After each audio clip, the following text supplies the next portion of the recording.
Yeah. Their credits change every week. I think, don't they? You know what? I didn't notice that. The first one had unique credits. Do they even have?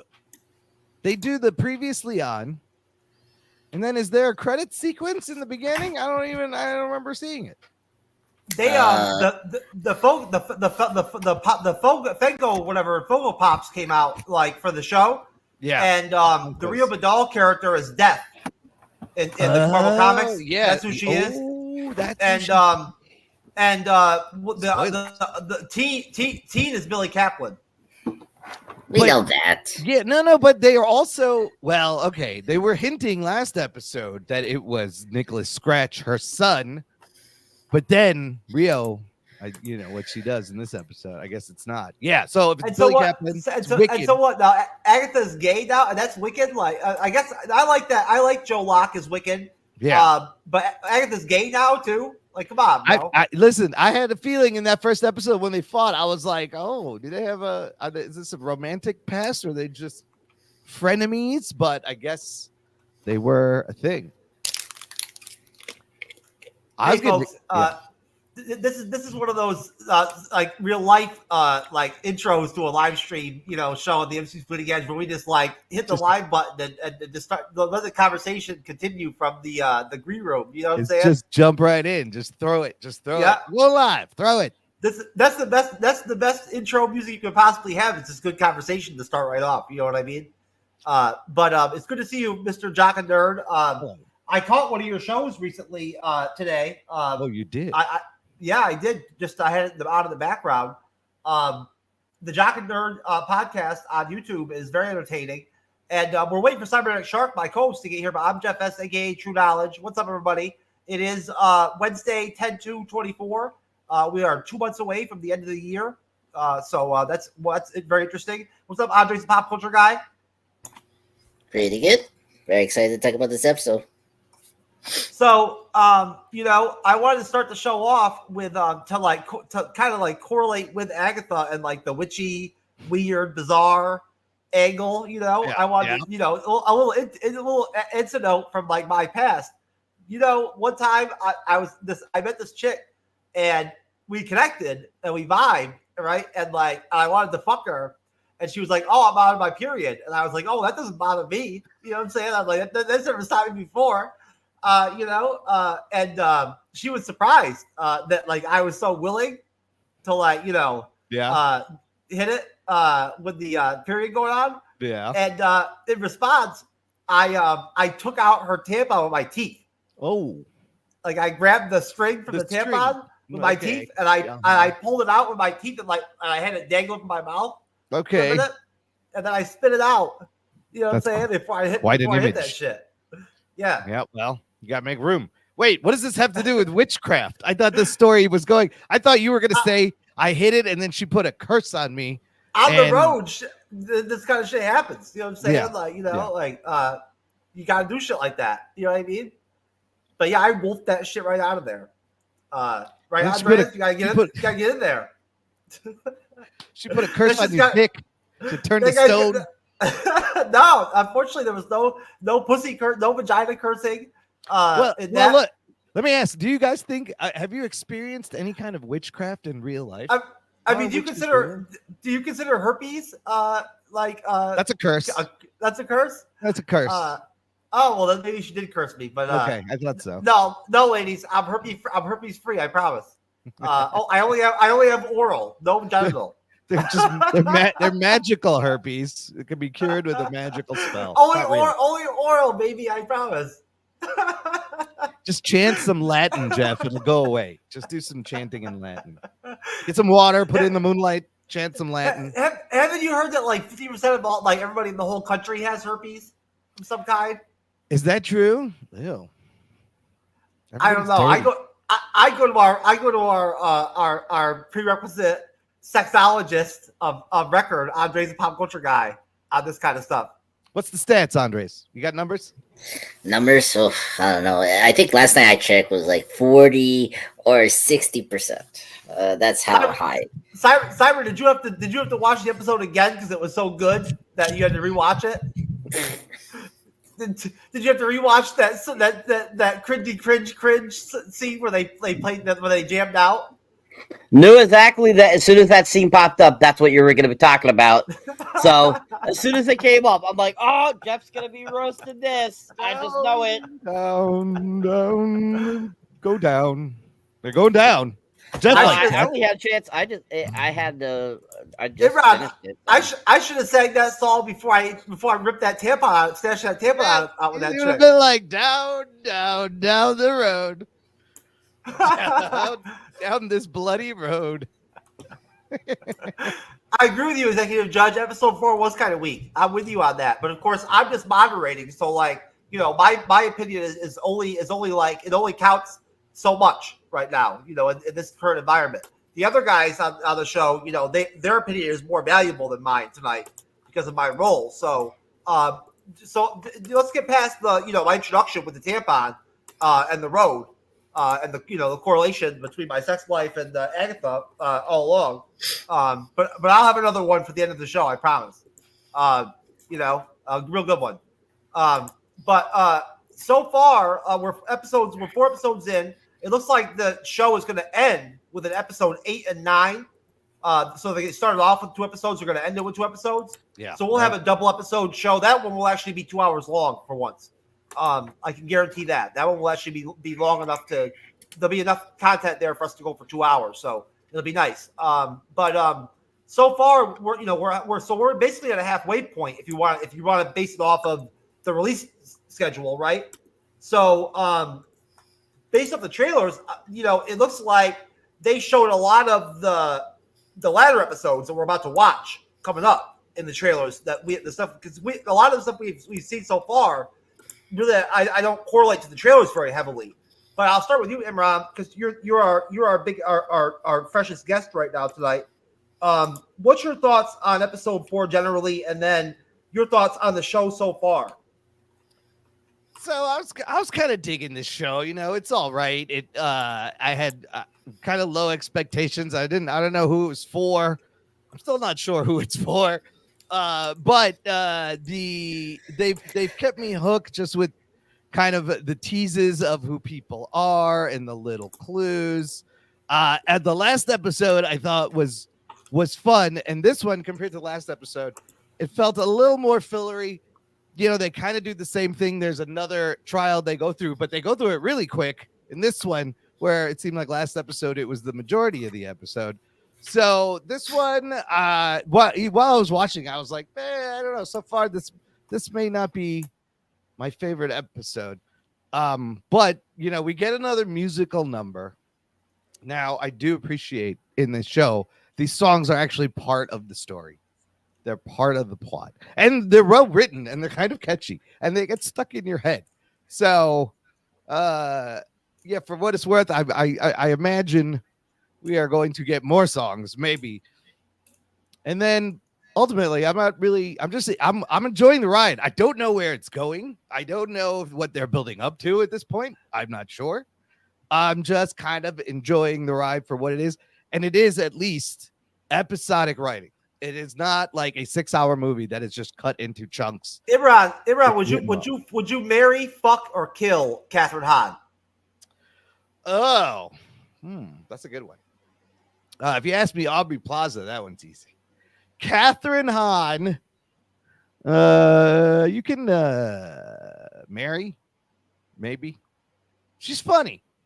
She's got fun lines. Okay, all right, that's fair humor. She's funny. She makes me laugh. She's not bad looking. Yeah, no, she's not at all. But Aubrey Plaza killing it with that just scary, sexy look. Like she's sexy and scary at the same time. There's something about that. All right, Cyber. Your same question, sir, and then of course, fuck, marry, or kill Catherine Hahn.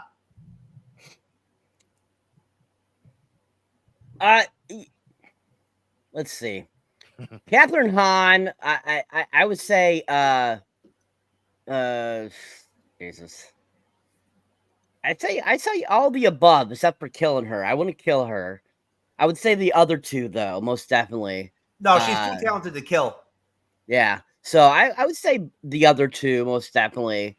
I would go for. Simple fact, I mean, yeah, like everyone has said, or as Imran has said, yeah, she's not bad looking. I've always had a thing for her anyway, since I like one of the first movies I ever saw her in. I think it was How to Lose a Guy in 10 Days, back in the early 2000s. I remember watching those rom-coms, and I remember thinking she was just I just had I thought she was cute, so I had a thing for her. So yeah, I would say both the other two. And then the other question, the episode itself is definitely, I feel, it went from feeling like the last episode to feeling like a filler episode. Most definitely. I think that how the trial itself was really short, unlike the last episode where it was majority of the episode. It definitely, it wasn't nowhere as entertaining as the last episode.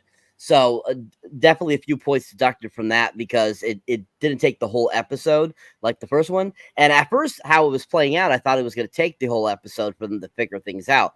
But ended up having that kind of that little end thing going on there, I thought was kind of odd.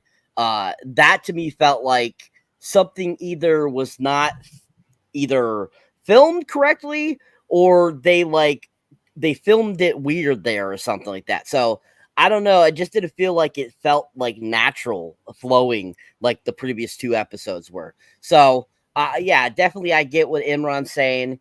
And I would definitely say that this is definitely the weaker of the last two episodes. Andre's a pop culture guy. Same question, sir. Oh, and Yeah. of course, I would fuck Catherine Hahn. I would not marry her. She should not die. She doesn't deserve to die. Very few people deserve to die. But she's definitely fuckable. So I would definitely fuck Catherine Hahn, just to be clear, without a condom. No, if I have to wear a condom, I'm not fucking her. There you go. She's not that funny, Cyber. All right, Andres. Sure. Yeah, I agree with everyone that the episode 4 was weak, but it was saved by Audrey Plaza. I was like, yes, she's here, finally. She was really the best thing about this episode was her. I just love Audrey Plaza. She just lights the whole, scenes like so much better. Like she has great chemistry with the actress playing Harkness. So I think I'm hooked on that, because I'm very curious about the relationship and what happened with the son. So I think that's the part that I'm more excited about to learn more about in the next coming episodes. Yeah, like compared to the last episode, like I agree with the commentary here, Judge. Like, yeah, the trial ended too quickly. There was no like there were stakes, but like it was so minimal, and Mrs. Hart, poor Mrs. Foreman, just got no special funeral or a send off. It was like, oh, we're here, and like we don't see her body like getting put in the grave. I don't know, like it was just, I mean, it's in the grave, but it's just like we didn't see put her in the grave and yada yada yada. But yeah, it was overall weak. But Audrey Plaza is here. She was the best thing about this episode. I'm very curious about the relationship, and I will kiss Catherine, because I cannot. She's great. She's a great actress too. If you haven't seen her work, like Step Brothers, she's so funny in that.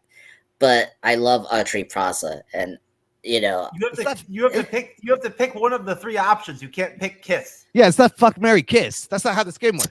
Oh, well, I'm sorry. I'm new at this game. This is like first time playing this game. It's simple. You got to pick an option. Marry, fuck, or kill.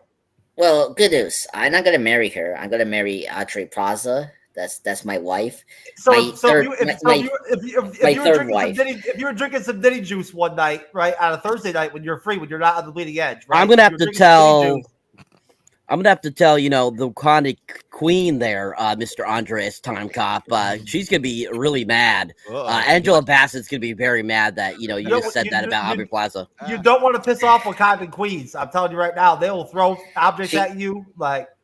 Actually, my Wakanda queen here over this timeline is very open with relationship. So I'm lucky in this They're in timeline. an open relationship. I like. Angela Bassett looks like a fighter too. So I bet she's kind of abusive, as a partner. You know what I mean? You gotta get abused a little bit. I mean, not with me, but with others, yes. She told me she's very abusive. So Andres, if you had some Diddy juice one night on a Thursday night or whatever, you weren't busy making your shorts or whatever, with your thumbnails, you would fuck Catherine Hahn? Yes, I could do that. Yeah, I will, kill her as well and kiss her. So yeah, but just not married. He's gonna do everything. He's gonna fucking kiss her. Except for marriage. Archery Plaza takes. Yeah. Are you gonna pull out her tampon with your teeth?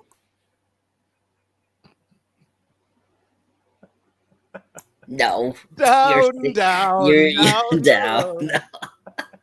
No. Could you imagine? Could you imagine if they started a challenge tomorrow? The TrueKnowledge, take a tampon out with your teeth challenge. You know what I'm saying? A dude started putting up videos on TikTok and shit. Oh my god! Dude, now that you said it, it's probably gonna happen, Jeff. Most definitely. There's 21 people here that could potentially be, open to the challenge. So that's always positive. So, all right. So as far as the episode goes, the introduction of the episode is not so bad, right? It starts off with them back on the road and them dealing with the death of Sharon, of Deborah Jo Rupp's character, right? And working past that and working their way down the road, right? Basically, they summon a new green witch, and that witch is Real Vidal, who we know now is Death. It's going to end up being Lady Death, essentially in the series, right? Or in the MCU, okay? Which I actually like that move so far. If that's where they're going to go, I like that move. So I'll stop there because that is the intro, and I'll go to you, Andres, the pop culture guy. What are your thoughts on the intro with Rio Vidal's Lady Death popping up back in the series again in episode 4? Yeah, finally. The loss of Sharon. Yeah. I mean, they didn't care about the loss of Sharon. She was just a what do you call it, like follower. Like she was the red shirt for the group, basically. In Star Trek terms. So she was the red shirt. So we don't care about this character. So I was shocked how just like okay, like it was that. I mean, they they did care about her a little bit, but I don't know. That was kind of weird. No. Not something special, but like something like, man, like this one human die in our hands, which I appreciate they at least like acknowledge that in this scene. Everyone were accusing each other for not doing the task, which we were asking last week. So I did appreciate they acknowledged that. But yeah, so fortunately Sharon's dead. I don't know if they're gonna bring her back as a ghost or not, but we'll see. But then when they brought in Rio, I really was so excited. I was like, oh, okay, we're in this part. It's really great. And this Archer Plaza just chewing the scenery right there, which was great.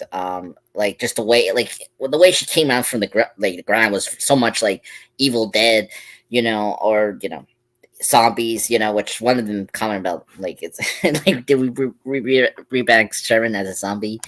So yeah, so I really enjoyed the sequence. I mean, okay, but when we got to Rio, I felt it was really great. Her being Lady Death makes a lot of sense. I mean, the fact that like it makes sense to connect it with the sun and all that, so that makes a lot of sense.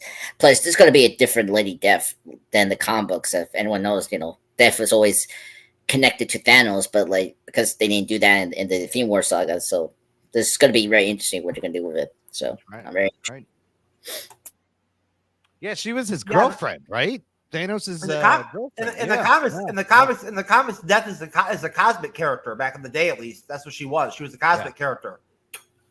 So both Marvel and DC both have a Death character. I am more partial to DC's version of Death. from the Sandman comic books. She's like this 14-year-old punk teen goth girl. And it's a great, like, that's the first death I ever read when I was reading Sandman. And then later I was like, oh, Marvel's got death too. I mean, they both have the same things. You asked me earlier about ghost stories or supernatural stuff like that. Yeah, are witches real? I have a supernatural ghost story type story. I'll drop it when we get at the end of the show when we get done with the episode. Right. Yeah. But I believe in ghosts because I lived in the haunted house in Louisiana when I was younger.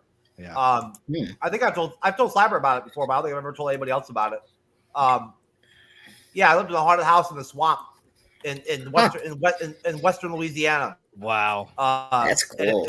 It was scary, man. I thought about it the other day, actually. That's the reason why I'm talking about it. I thought about it the other day because I was watching something on YouTube that was all supernatural. It was like top 5, urban, abandoned building encounters or something like that. Yeah. So, ranking show, whatever video, and I watched that, and it made me think about living in that haunted house. But so Imran, the intro of the episode, sir. So, like Andre said, I was glad to see Aubrey Plaza back because the last 2 episodes, I'm like, where's Rio? Where's Rio? What's taking so long? I am a bit confused. Is this not what happened? Mrs. Hart died. She did, right? They bury her. They decide they need another green witch. They do the ceremony to summon her up. And then doesn't Rio pop out of the ground right where they buried Mrs. Hart? Yeah. So is she really dead? I had a hunch in the last 2 episodes that Rio was Mrs. Hart, or Mrs. Hart was Rio the whole time. I don't understand what happened. Did Mrs. Hart turn into Rio, or did Rio come out of Mrs. Hart, or is the body still there? I'm a little confused on this.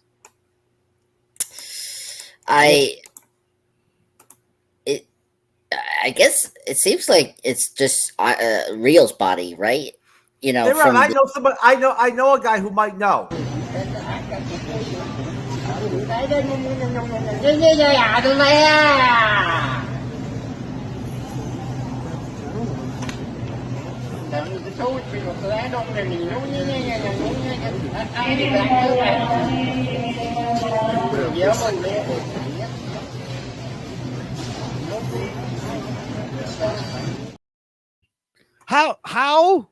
How does one get in that position is what I want to know, because he's bent in half and twisted and just hanging out like in the shopping.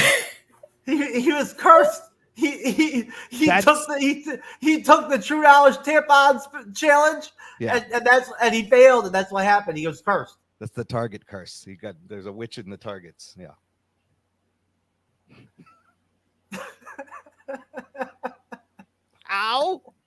How do you end up in that position? All right, sir. Cyber, your thoughts on the intro, sir. All right. So the intro of the episode is really solid, I felt. I mean, it starts right off where the last episode ended. We see that Mrs. Hart, aka Sharon, is dead, and that they're, basically digging her a grave. And, we kind of have, them all kind of like are very, upset about the death of Sharon, whereas Agatha's just like, we need to get going. We got to get going. Yeah, that's funny. And, they're all trying to kind of like mourn and like, we just had somebody die. Hello. And so, she's trying to get things going, but everyone's kind of like, no, we're taking care of this. We're burying her and stuff. And then of course, that's when they bring up, we need a witch to continue on the journey with us. And, that's when we have Rio Vidal pop back up. Now, yeah, that was one thing I was saying too. I was like, wow, like we get, Aubrey Plaza in the first episode, and then we don't see her for 2 whole episodes. Yeah. And I was like really shocked. I was like, oh, I feel they really amped up her character like she was a big part of the series. Yeah. And yet 2 whole episodes go by and she's not even in it.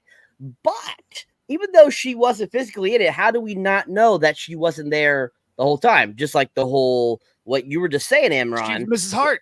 maybe she was actually Mrs. Hart this whole time. Maybe she was in the background somewhere because she is Lady Death. So, I mean, technically, she really could be anywhere at any time. So, at the same time, I think that we'll find out probably later on that she was there the whole time. Kind of like the whole thing with Agatha All Along, like in WandaVision. Oh. So I think they're probably going to play something like that again. But I think the beginning was very solid. Gets us starting off, gets us right into it. And I really enjoyed it. I thought it was a good beginning to the episode.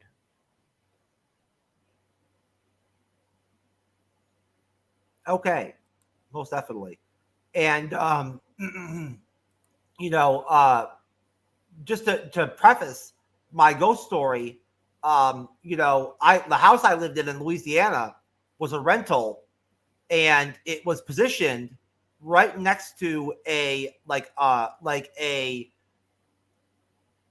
mobile home, like a literal mobile home with like on wheels type home, where a woman had died in it out in the lake on her fishing boat fishing, right? Like, and all her stuff was still in the trailer, like still in the mobile home and all that, like still like she just like nobody cleaned out her trailer and all that, type deal. And it had an attic and a basement. And the basement was like the most creepy fucking basement you could imagine. It had like these heavy wooden doors that like took like all your strength to fucking like open the door.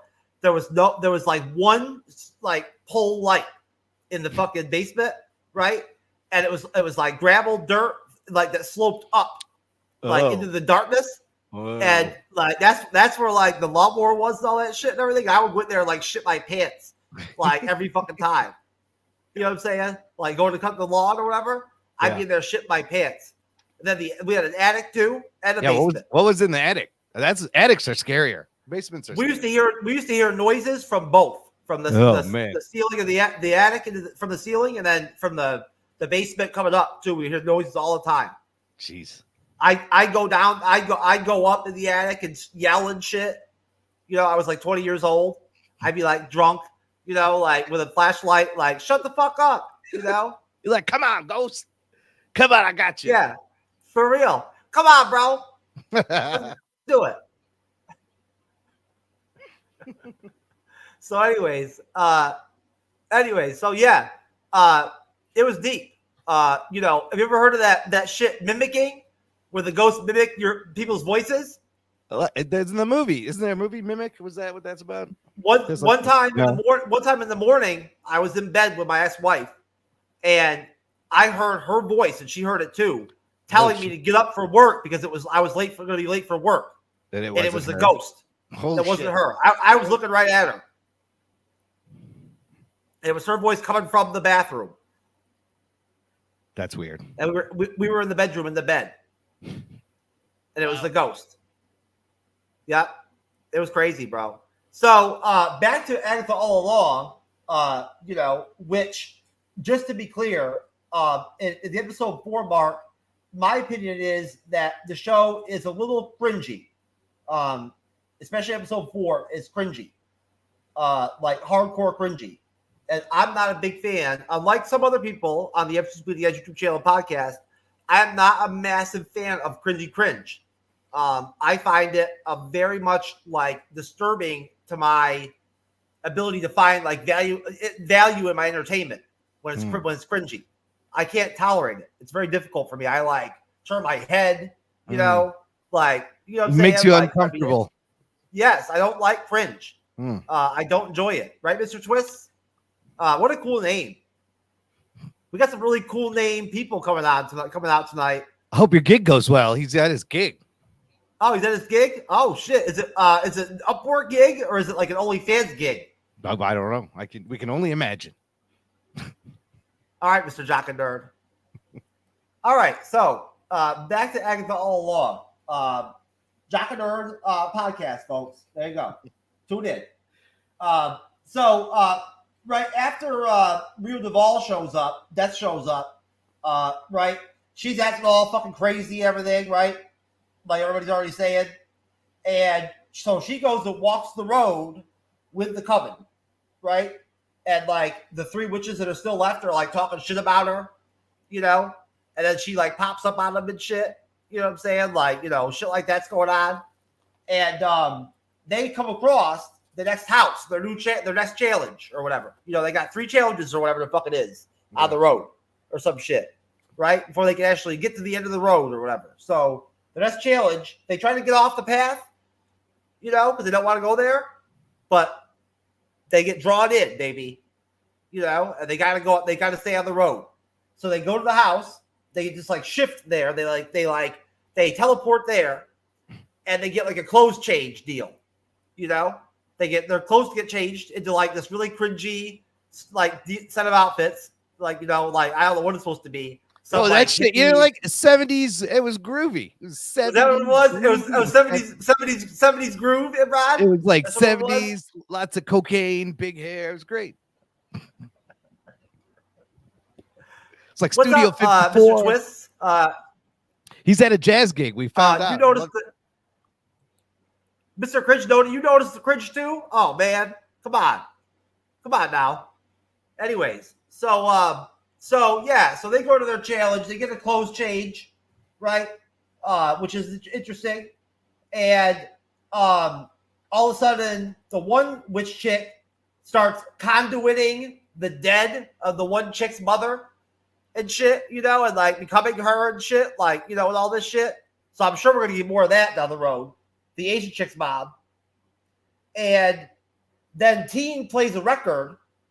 Billy Kaplan plays a record, and they get cursed. So I'll stop there. Cyber Sir, your thoughts on that section of the episode where they up to the point where they get cursed by the record? So at this point, I thought the episode was still very good. I thought it was just like the last episode. You know, we get them walking on the road, they come across that house, and then they get transported in, change their clothes again, just like they did with the boathouse situation. And they're very 70s glam, and you're just kind of like, well, definitely disco era here, people. Yeah, disco era. And Patti LuPone, it was kind of funny. As I'm watching the episode, Patti LuPone seemed to be the only woman that actually had breast.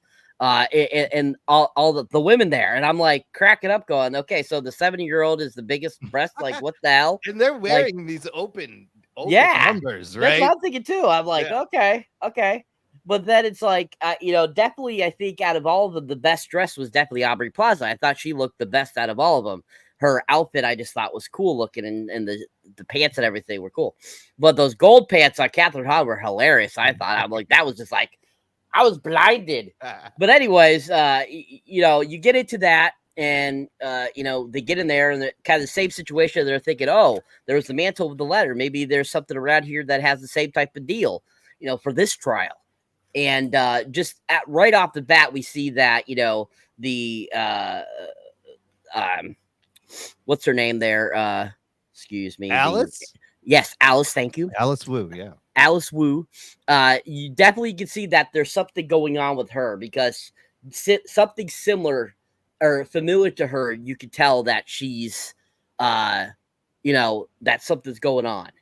And because as soon as they get in there and she's looking around, she's like, oh, this makes me think of my mother. You can tell her, it makes her think of, you know, music and her mother and the gigs and stuff like that. And so you're like, right off the bat, you're like, definitely something going on. This trial has to do with Alice. This is definitely an Alice trial that, you know, she has to use her powers in order to save them. Oh, yeah. And so just like how the last one, had to be Jen. It was Jen making the potion. Yeah. Right. Making the potion. So okay, it's good. So each trial is going to have to use a particular witch. So that's why they need a green witch. At some point, they're going to need the green witch to do something. Just like how each of the other witches have their own things. Patti LuPone is divination and all that kind of stuff. So definitely right at the get-go, you're kind of getting that message like, oh, this is definitely going to be an Alice Wu thing.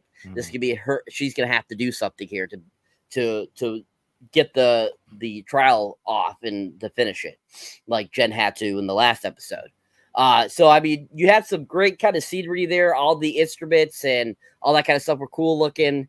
And leading up to when they start all getting cursed, that was very interesting. Once we get into that, but overall, I think that section of the episode was decent still and very entertaining.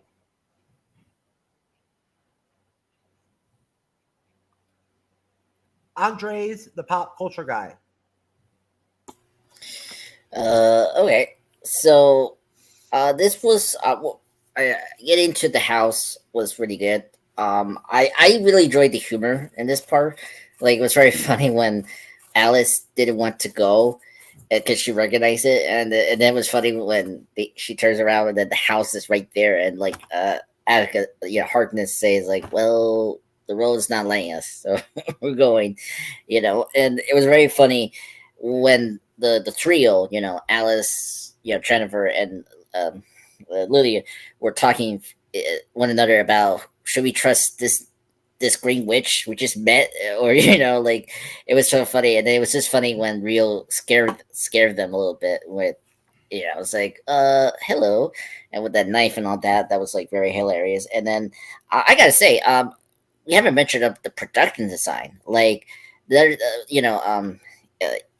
something brought up was like how much this not feels like the other Disney Plus shows.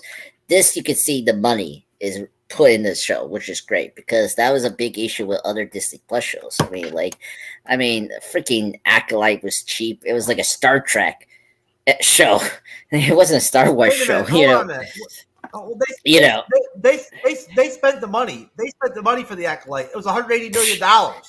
Yeah, right. And they said Agatha is the least expensive Marvel show they've done so far.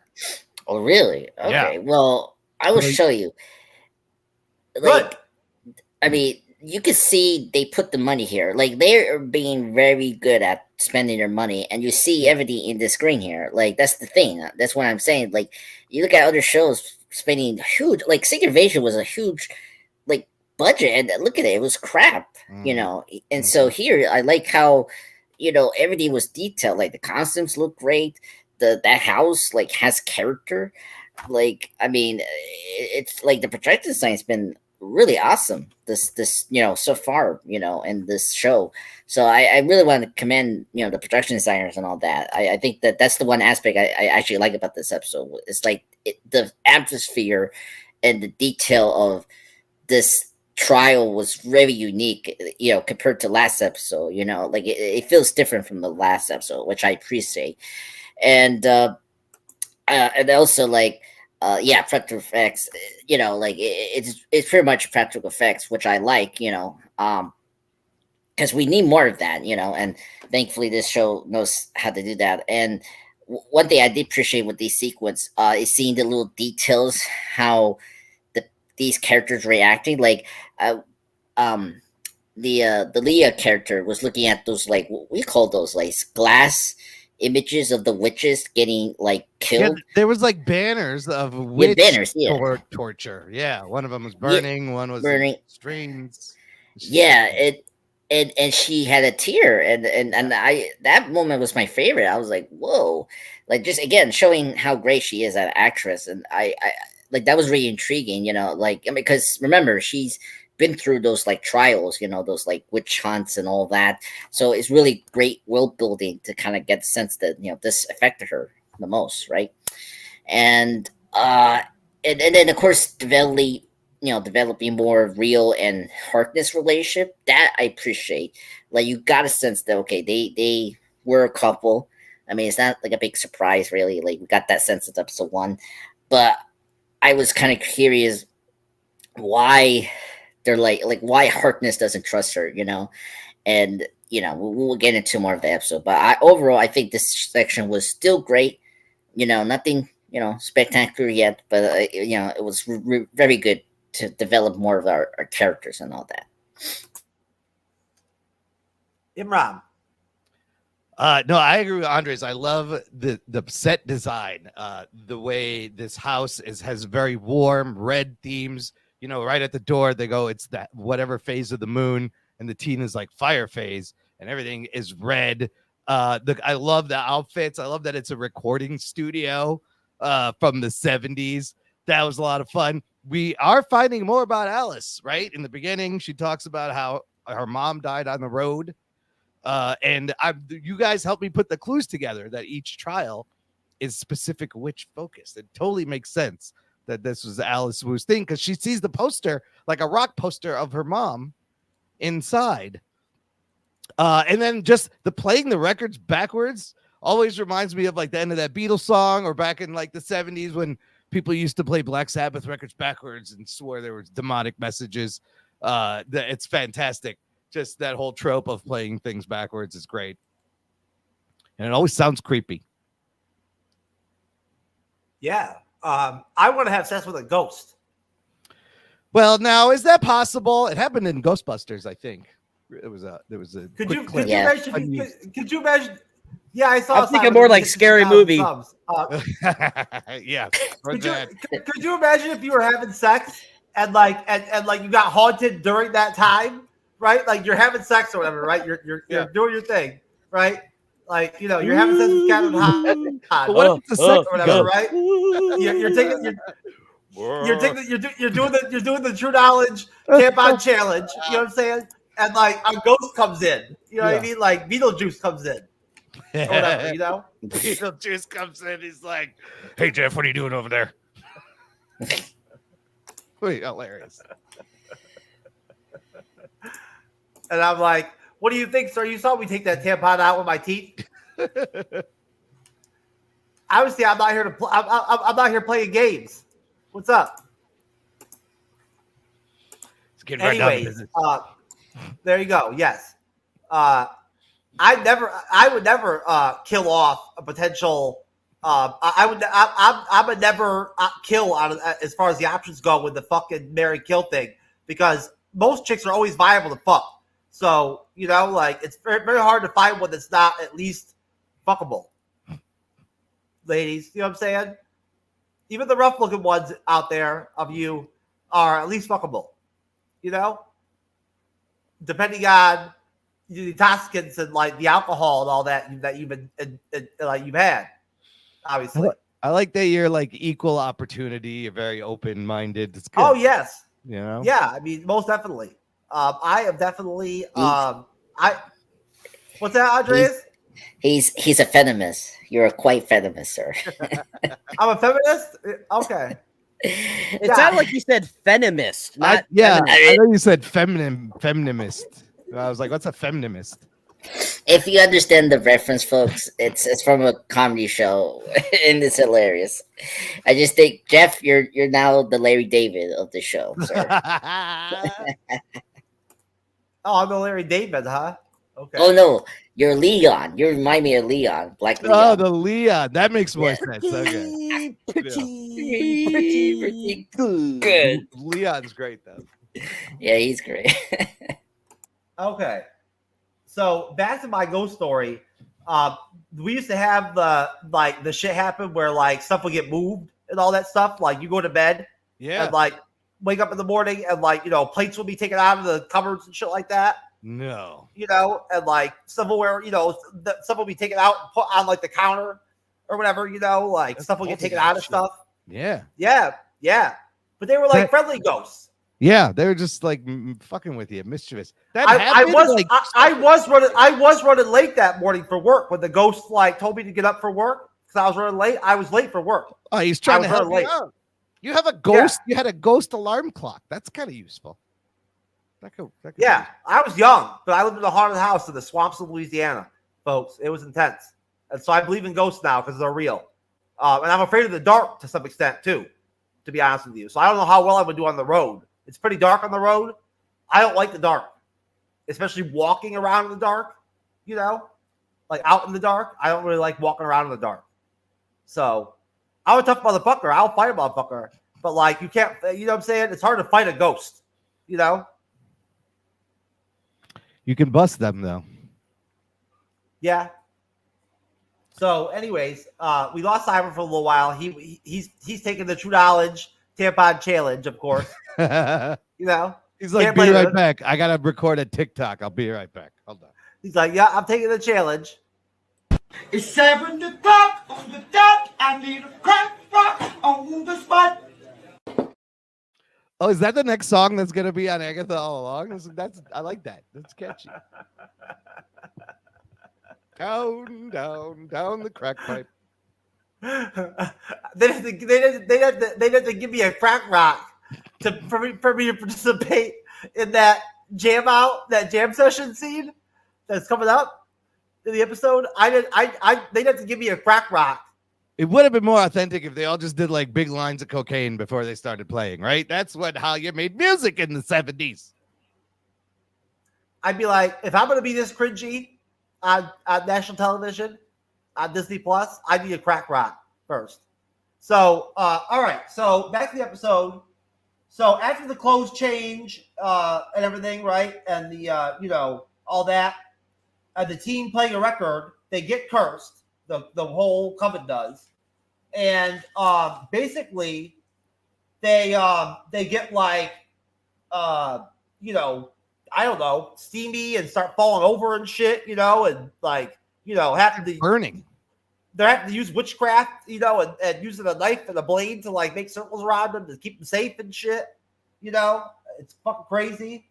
And then we get the jam session. The jam of the Agatha All Along jam session, right? Where they jam out and do a different of the remix of the road song, right? To fight somehow, I don't know how, but somehow it fights the curse. And there's like fires going on, and it's just burning in the background during the jam. The jam out, it's very cringy. Come on, it's like the Billy Joel "We Didn't Start the Fire" music video. Same thing. I just personally don't care for the singing stuff in Agatha. I don't care for it. But I'll stop there. I'll stop at the end of the jam session, at the end of like the lifting of the curse through the jam session, right? So I'll start with you, Imran. What are your thoughts, sir, on the lead up and then the jam session section of the episode? I like learning more about Alice's mom. They have to sing her version of the ballad, but I kind of like the song usage both times because they explain Alice brought this curse, and the record that was playing backwards was the recording, her mom's song, the ballad that she recorded, and her song is a protection spell. So to break this curse, they have to play the song. And we should have expected another musical number, of course, once we saw the instruments. But the tune is catchy. And like when shit started lighting on fire, I was like, oh, snap, what the hell's going on? And then you see a demon. You see a demon with wings and shit. I didn't expect that to actually see a demon. But, they just like sing harder, sing like witches. And I also think it's convenient. Everybody knows how to play instruments somehow. Sure. Why not? They are witches. I don't know. They could just have a musical spell. But I know the instrument playing was very interesting. Yeah, you see those burn marks, and then you kind of find out what the burn marks are and that she had them. And then this is her curse that she has to fight. But that I thought that was crazy. I thought that where the actual curse shows up and lands on her and it's on fire and then she's still playing and there's fire. I was like, wow, that's kind of nuts, but it's fun.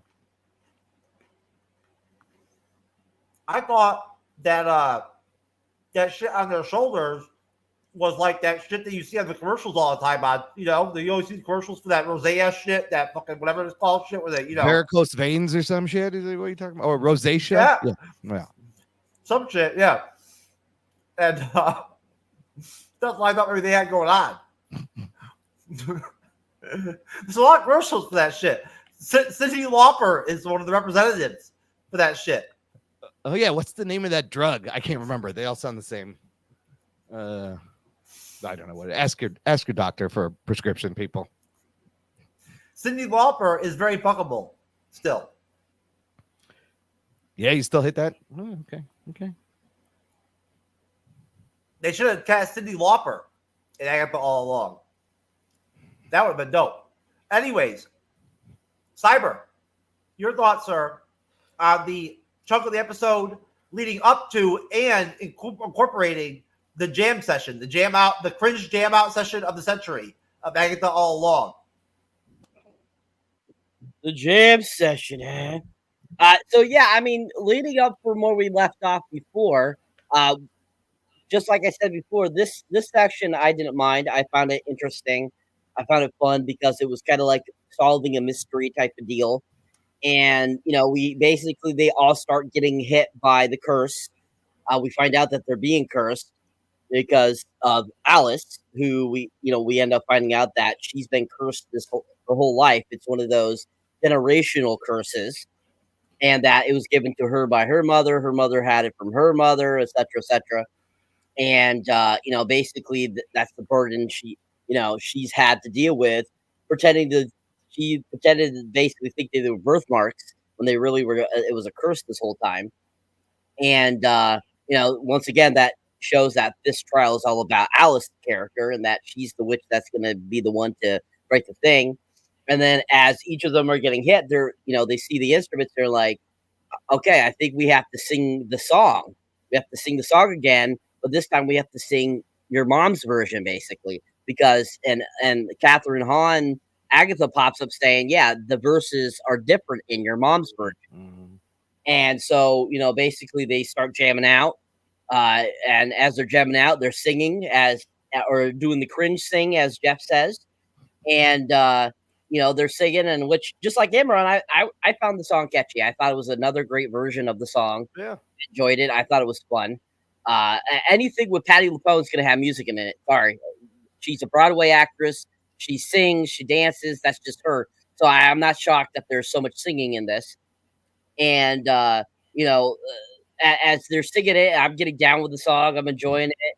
And, eventually we end up seeing this demon pop up, and Alice sees it and is like, I can kill it. I can get it. I know how to do it. And she starts super jamming out, singing the song. And basically we see things start to basically catch on fire. And then we see the demon basically burst into flames and die. And basically they have finished and have lifted the curse by playing the song. So leaving right there to the end of them jamming out. I thought it was really fun. I enjoyed it. I thought it was done well. I thought the musical song was fun. I thought that them jamming on the different instruments was funny. Definitely a lot of them looked like they definitely didn't know how to play instruments. At the same time, it still looked fun. And I thought the demon looked really cool. And overall, I thought that was a great portion of the episode. All right, I'm just a pop culture guy, sir. Yeah, I mean, look, you got the two songwriters from the mega franchise Frozen. Yeah. And of course they did the music for WandaVision, so I was not surprised that we got another one. I like it. It was catchy. Like, it could have been bad if it was so bad as a song, and it's like, what the hell I'm listening. Like, at least this had a jam, and it was actually kind of cool how different the ballad they had to sing compared to the one we heard in episode 2. Mm-hmm. So that I appreciate that. So there's a lot of care on the music, and I agree with Imran, that the song's telling the story. Mm-hmm. And that's very important when you do musicals like this, because if the song is just there to just be a promotion for something coming up, or just like a licensed music, then it's gonna be in trouble, or it's not part of the story or development of this character that we care about. So that's the reason that it's still great to hear, because it's telling so much about who Alice is as a person and how much she loves about her mom, and this is very personal for her. I just wish that this episode was more about her, and I wish we spend more time there. Despite we get some cool information about her mother and her and all that, but yeah, I really enjoyed this the cringy music you were talking about. But I dug the entrance. Sometimes when they're done with their missions, it's cool when they had to go go off from the trial. Like, first it was an oven, now it was like the piano. That was really cool. So yeah, I dug it. The demon was creepy. I was shocked that we got a demon here. I was like, whoa, you flying, it was like freaking Jeepy Creepers, Yeah, he looked scary. It was pretty frightening looking. Yeah. And Evil Dead, the recorder reminds me so much about Evil Dead. Whenever some stupid Teen or Ash listen to the person reading the book, and it's like anyway, I enjoy it. It's telling the story, which is good. Okay, so the end of the episode is just like one big bullshit session in front of the fire, and that's it. There's a bullshit session at the fire. The teen, when they get rid of the curse with the jam session, the teen passes out and is like hurt or whatever, but like he ends up okay. There's a bullshit session between him and Agatha, and then you see Agatha and Lady Death, Rhea Patel or whatever, like have a moment where it looks like they're gonna kiss for a minute, like Agatha's gay or whatever now, I guess. So it was kind of cringy, but that was the end of the episode. It was kind of disappointing for me. The episode kind of fell flat at that point. But Andre's a pop culture guy, so what are your thoughts on the end of the episode?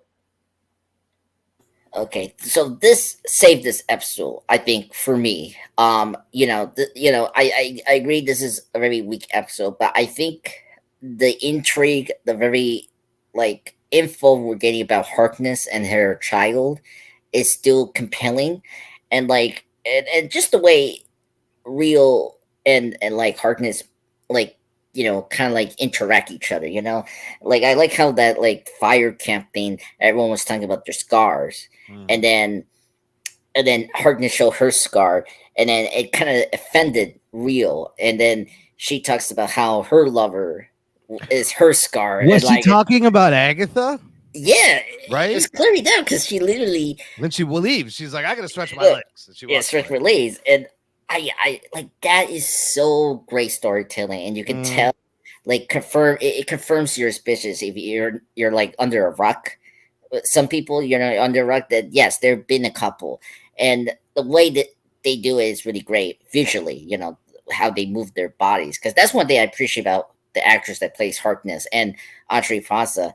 The way they move their faces and their body movements, we can tell a lot about their performances. And I thought that was really great. And then the big kicker for me was Real telling Harkness that the teen is not your son. So now even that is kind of okay, maybe I don't trust Real, but it kind of makes sense that it doesn't seem like Teen is her son, which makes a lot of sense. The fact that we everyone knows it's probably Billy, right? So it's very intriguing that she's projecting her son to this teen, for some reason, and so it's very already very intriguing. So but yeah, the teen getting hurt was kind of typical. I was like, wow, really? And how he got hurt, That's what I said. I was like, how did that happen? He has a big piece of thing in his side, shrapnel. I was like, when did that happen? What? Nothing exploded. Yeah. Well, I know he got thrown in the window, right? Oh, he got thrown. That's right. He did get thrown through the window. That's what happened. But yeah, can that it was so weird. Randomly, when he had to get out from the trial, they just come off. He got hurt. Didn't he get thrown to the window and then they play a whole damn song? And then he finally passes out. Is that what that was the order? Yes, right? yes, that's the order. Yeah. So that's a little weird. Okay. He didn't notice until. Okay, he didn't notice. Okay. Man, I don't know. It was weird. I was like, how did he I guess he hit it, but then I didn't see shrapnel, and then it made a lot of sense. Yeah. So it was weird at first, but it was intriguing because he asked Harkness when he got he woke up about who is your son, and she didn't respond, and it's again just more we're getting more I think the sense that we're going to get more about Nicholas Scratch and all that, and why she or really she's probably was the one sacrifice her son for the dark hole where Real didn't want to do it, and so it makes Harkness more a villain, which I kind of like. I think they should go in that direction because I don't want Harkness to be an anti-hero like Loki. I do want some villains to be villains in the Marvel Cinematic Universe. And I think Harkness is really the best option to keep as a villain because I like her that way. But I don't mind her turning into anti-hero either if they do it well, like Loki, But Anyway, I thought this was a great wrap up for the episode 4. It's my least favorite, but it at least had some like great moments. I mean, Andre Plaza saved it for me. Okay, Imran. I did think it was weird that the trial ended so quickly and that Demon was barely an inconvenience. I was like, what? It's over? And yeah, the last bit is a little padded. They are just shooting the shit, but I do enjoy the details where Agatha is very overprotective of the teen. She's very distraught, very motherly. And you see Rio notice all this. And then later, that's why she goes, "That's not your boy," right before they're going to kiss. What also we got is my favorite line of the whole episode when they're talking about nipples. And Aubrey Plaza is like, "You guys don't have an extra nipple? I'm covered in nipples. Want to see them?" Like, that's hilarious. She's so funny. What a great line. I was like, I want to see the nipples. But again, I think I am intrigued about who Nicholas Scratch is. And then Lilia just says out of nowhere, the 3 of Swords. There is this 3 thing that keeps popping up. There was like triple goddess on the locket. Apparently, I saw this in another article. All the clocks in the first 2 episodes were set at like 3:33. So there's something about a trio, the number 3. They keep hinting at 3. I also do love how Lilia, it just says random things. Like, it seems like, because the last episode she was screaming Wanda, Wanda. It seems like she just picks up on these random psychic things and they come out of her mouth and she doesn't even know what she's saying. So, because then again, when they're in the beginning, when they're standing by the poster, she's telling Alice, "Don't," and then Alice is like, "Don't what?" And she's like, "I don't know what you're talking about." So that is intriguing. I want to find out more about that. So yeah, ultimately I was like, that's a weird ending. It's a little padded. They're about to make out, and then they don't even give us that. I would have watched that. That would have been fun. Cyber. All right, so the ending of the episode for me is where the cringe came in.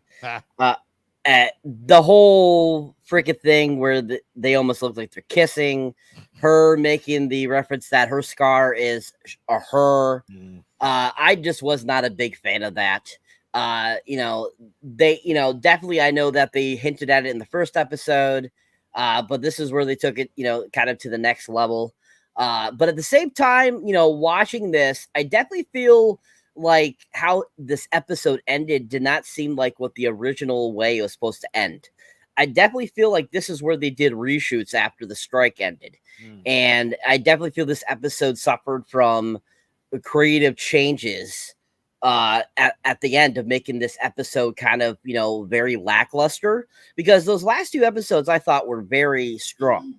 And so the fact that, this episode kind of went downhill, I definitely felt like there was a lot of wonky things about this episode. Hence having the trial so short and then having that kind of end little thing that really wasn't really necessary for the series to travel more, to proceed. So definitely I thought that the end of this for me was the cringeworthy, not the music. And I definitely think that it could have had a way more powerful ending. But yeah, I definitely agree with Imran about the nipple thing. That was hilarious. She's like, you guys don't have more nipples? I can show you. That was absolutely hilarious. Yeah. And I definitely think like some of the conversations they were having were kind of funny about their experiences and their scars and stuff like that. The conversation between Billy and Agatha there, where she kind of shows kind of a motherly like feeling, like being kind of an anti-hero. I was really shocked by that, because definitely I thought that they were trying to keep Agatha more in the line of being an antagonist, but I feel that they want to probably keep Catherine Hahn around, so I feel they're going to end up making her an anti-hero, because in the comic books, the Agatha Harkness really was kind of a anti-hero that helped the Fantastic Four. Yeah. So that line of Agatha Harkness's kind of story from the comics might be is where they might be pushing it, especially because this is coming out prior to the Fantastic Four first steps coming out next year and stuff like that. So I feel that that's kind of the storyline they're going with. So I think, unfortunately, you're not going to get a full-on enemy Agatha. I think, we got that in WandaVision, and then from now on, we're going to see more of an anti-hero, kind of like Venom became, and kind of like some of the other characters that have become like Loki and so forth that are anti-heroes. I mean, So- all of the Thunderbolts, right? Every character almost in that movie, they do this to all of them. Like they're all anti-heroes, and then they just kill like the actual villains, so you can't use them again. I don't know why they do this. Yeah. So yeah, I think that the ending, for me, it was the weakest point of the episode, the cringeworthy of the episode, and overall, I think it just was a really weak ending. Okay.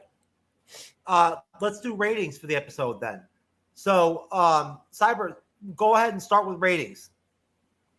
I'll give it a 7. Imran. I'll do like 6.5. Not my favorite out of them. All right, sir. Yet. Okay, sir. My magic wand is about a 6.5. So there you go. Centimeters. You gotta what unit of measurement? Millimeters. Millimeters. Yeah, it's very tiny. Yeah. Andres.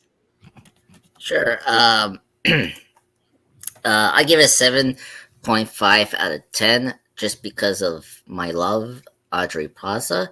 But it's a weak episode. I mean, it's whatever. It's a filler episode for this week. So I mean, the middles always kind of sag on these series, right? The middle episodes, you get it because if you think of the flow of a season, like you want to start strong, and it's gonna kind of dip in the middle, and then it's gonna build back up, and hopefully end with something substantive and big, and maybe like a guest appearance of somebody bigger. I don't know.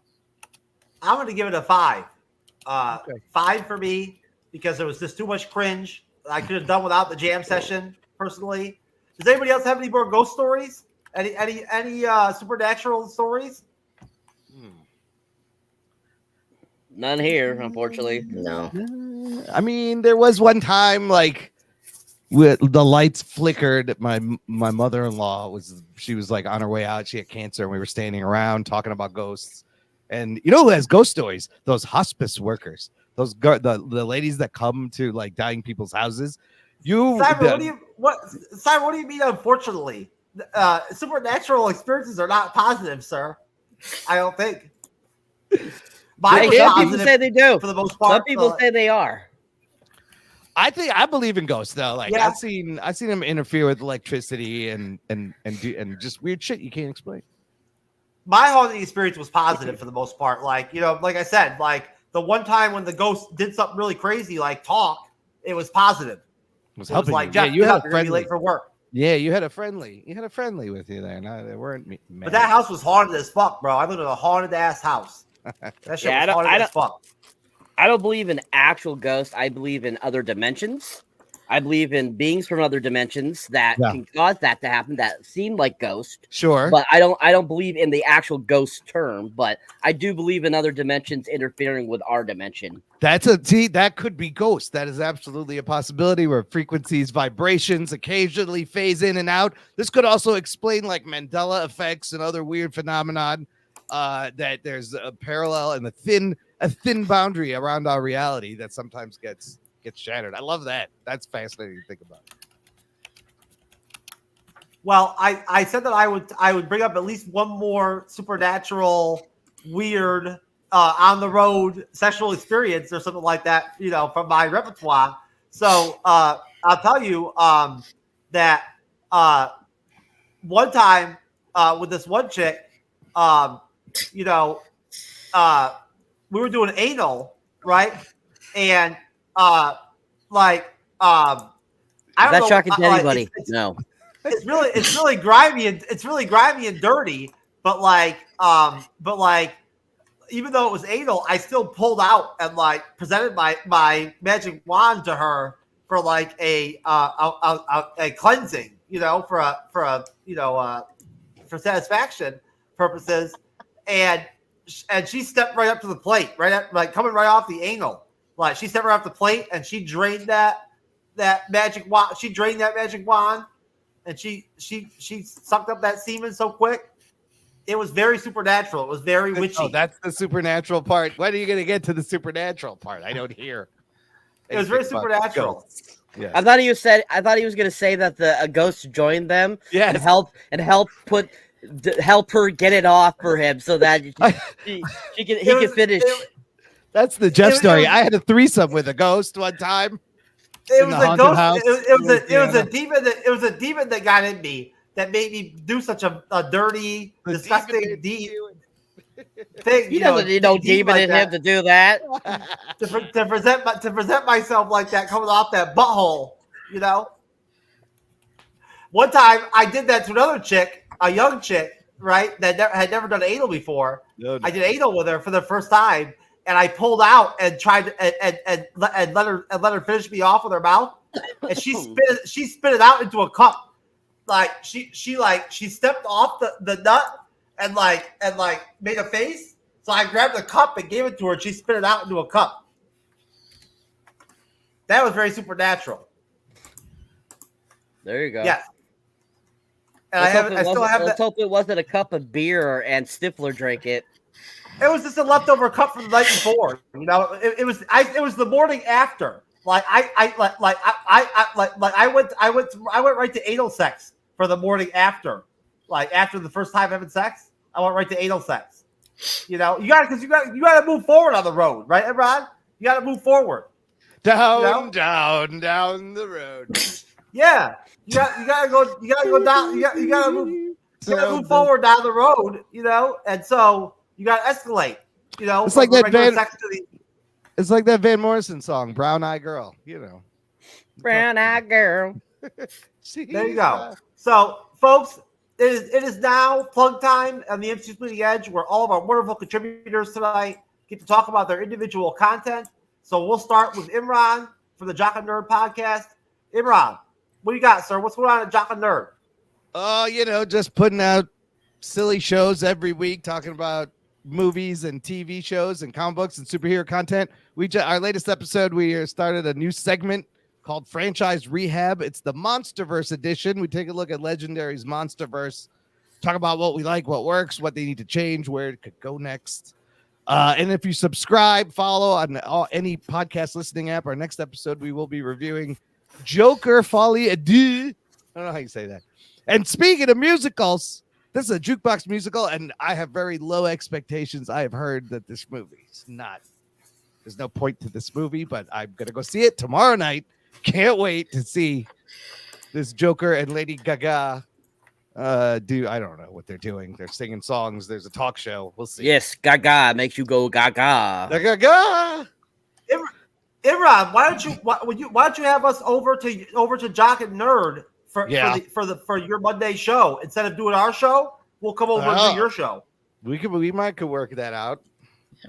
And we could do Penguin together. We could do a double. We should do that. We'll put it together. All right. Yeah. We'll I like take our show off one night and come over to your show. Yeah, we can record. You can send me a copy of the show so I can put it up on our channel. Yeah, I mean, yeah, it's just audio. That's the thing.